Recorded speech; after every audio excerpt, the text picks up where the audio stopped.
ખાસ વિનંતી, રિક્વેસ્ટ અને વોર્નિંગ છે કે તમે પ્લીઝ આ કામ રહેવા દો. રાજપૂત સમાજના ભાઈઓ બહેનોને જે ફોડવાનું કામ કરી અને ભાજપમાં જોડવાનું છે એ રહેવા દો.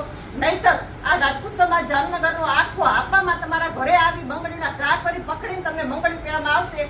કોઈ જાતની તમારી આબરૂ નહીં રહે એટલે ચેતી જાય. નમસ્કાર મિત્રો, વિડીયોમાં ફરી તમારું સ્વાગત છે. મિત્રો, હાલ ક્ષત્રિય સમાજનો વિવાદ દિવસે ને દિવસે વધતો જતો જોવા મળી રહ્યો છે. એની જ વચ્ચે હાલ મિત્રો ઘણા વિડીયો સોશિયલ મીડિયામાં વાયરલ થઈ રહ્યા છે, જેમાં ક્ષત્રિય સમાજના ભાઈઓના તથા ક્ષત્રિય સમાજના બહેનોના પણ વિડીયો આવી રહ્યા છે, અન્ય સમાજના પણ વિડીયો આવે છે. અને આ રૂપાલા સાહેબ છે એને જે ભૂલ કરી છે એને લઈને એની માથે જે વિડીયો બનાવી રહ્યા છે અને એવા વિડીયો સોશિયલ મીડિયામાં આવતા હોય છે. તો અવારનવાર તમને અલગ અલગ વિડીયો લઈને આવતા હોય છે. ત્યારે આ બહેનનો વિડીયો ખૂબ જ સોશિયલ મીડિયામાં વાયરલ થયો.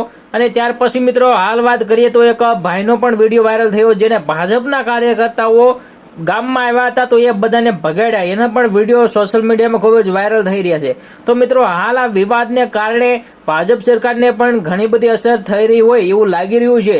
પરંતુ મિત્રો, તમારું શું કહેવું છે કમેન્ટમાં જરૂર લખજો, કારણ કે આ તો ચૂંટણી કહેવાય, ત્યાર પછી વિવાદ પણ સાથે છે. અને બંને ભેગા મળીને જ્યારે અત્યારે જે આ થયું છે એને લઈને ચૂંટણીમાં પણ અને ત્યાર પછી મતદાનમાં પણ ઘણો બધો ફેર પડી શકે છે. મિત્રો, તમારું શું માનવું છે કમેન્ટમાં જરૂર લખજો, કારણ કે હાલ અત્યારે તમે માહોલ જોવો તો ફૂલ એટલે ફૂલ જે આક્રોશમાં છે, ક્રોધમાં છે આ ક્ષત્રિય સમાજ.